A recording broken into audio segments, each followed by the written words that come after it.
The driver felt the wagon's tires rupture and decided to park the car with the hope of changing the tires. It was like a film. In a GC, motley crowd of armed men in military uniform came out of the bush.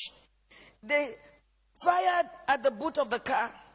Ahead of us, 5 of them came out of the bush. Another 2 came from the rear. My daughter screamed, "Mommy, Daddy, what's going on?" There was no time to say a word. They marched us through into the bush, firing into the sky. They hit me on my chest, hit my daughter on her head. Blood oozed. At this time, it was better to kill me. I shouted at one of the armed men. His response was hell. He went straight for my private part, tore my dress with his gun. The others ripped my dresses. I was left with my undies. My husband and my daughter started crying. 2 of them dug their teeth into my breasts. While attending a secondary school in Adamawa, I had lived with some Fulani, so I understood a few Fulani words. I started pleading, at least for my daughter. To my shock, at gunpoint, they removed the dress of my little girl. One of them carried her on his head as a baby, on his head as my baby struggled, shouting, "Daddy, Mommy, what's going on? Help me!" I could not help myself. We marched for 9 hours. I was half naked. My daughter was totally naked. Her tears was like a stream of blood on her cheeks. Our phones had been seized. We ended up in an ungoverned region in the thick of the forest. We met a well-organized group. There were some kidnapped victims. I saw 2 women, 2 ladies and 3 men. There were some people with their legs chained to trees. They were as if half dead. We were separated. I was separated from my husband. My daughter was taken away. I only heard her screaming intermittently. I did not know what they were doing to her. These men, now about 2 dozen, had a full kitchen. They had a huge camp and a traditional medical team. How can they say they don't know where these people are? How can they say that? But the camps appeared isolated from each other. We heard noises afar, indicating it might be nuclear settlements of camps. Right in my presence, I saw them pack the remains of a woman.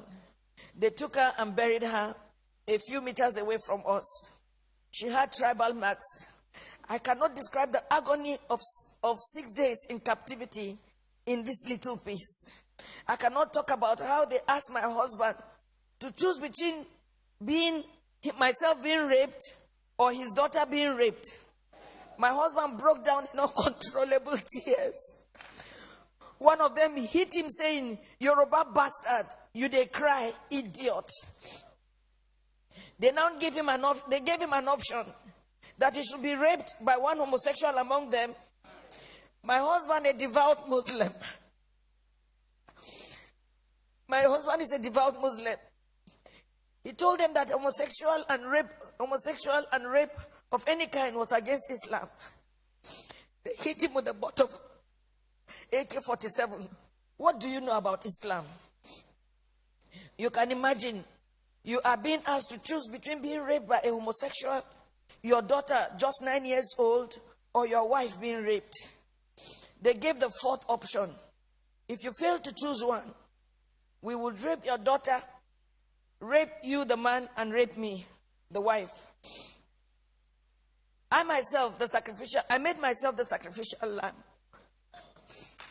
My husband begged, saying they should name any price. One of them asked him to bend down. 3 beastly criminals sat on his back, jumping until he was too weak to stand.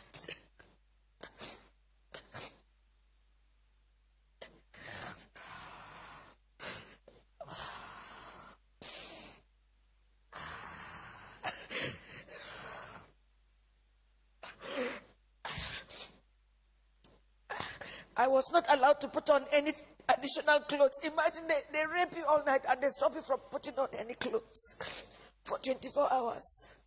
The rain fell once. I became a relic at a sexual museum for the armed men who in turn addressed me and asked questions about my financial standing. New Fulani men joined the camp. They organized military training for the new Fulani men that came, teaching them how to shoot and walk through circles of glowing fire. They were not released until after 6 days. We were not released until after 6 days. We had to walk the same zigzag journey back to the main road, our eyes blindfolded. During the negotiation to pay, they said the money was not for them alone, that they had to settle those who sent them. For me, I see a thriving organized crime supported by powerful political interests. Now, I do not think we were released to freedom after paying a whopping 8 million naira. I do not think we can ever be free. We can never be free from the anguish, the psychological trauma, the nightmares we suffered, the occasional fits of my daughter, her waking up at night behaving strangely, her asking the same question over and over, Mommy, why? And I do not have an answer. In my life, I have never passed through a torture chamber like this. I do not think any society should let this happen. I do not know the fate of those we met and about 7 other people brought during the 6 days we were in captivity. What I saw was a nation that has collapsed, but pretends she lives. A people on life support. Crime is not restricted to Fulani people alone. We have Yoruba criminals, but I don't think Yoruba criminals are this beastly.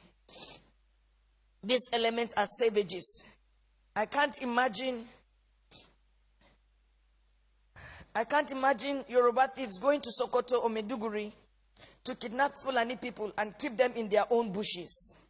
It gives me mental torture that this is happening, and some people are even trying to justify or look for excuses. Well, as a devout Muslim,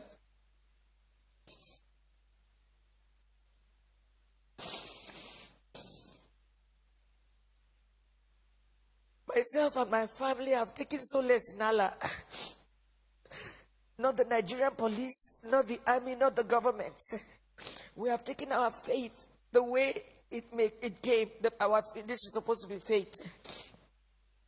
I thank God that we successfully returned to where we live, thousands of miles from Nigeria. We thank God that we have made a vow.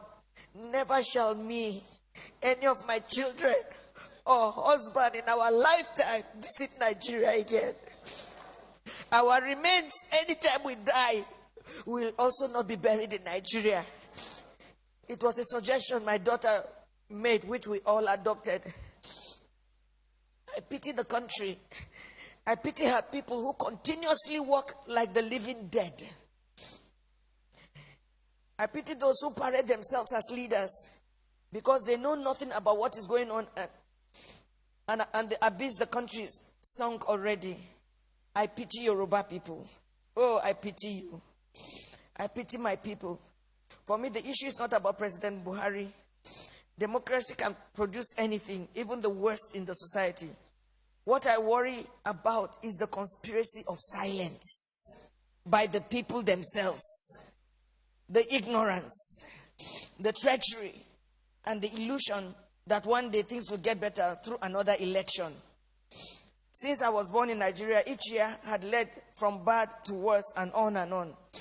I do not have a solution to what is going on, but I think very soon hell will let loose upon the earth as long as there is no law and order and anarchy and the rule of brutes in the order of the day. Once again, there can never be anything more comforting than my husband, who saw what I went through, but was able to encourage me, and even encourage me to write this little piece after months of agony and sociological imbalance. Good night, Nigerians.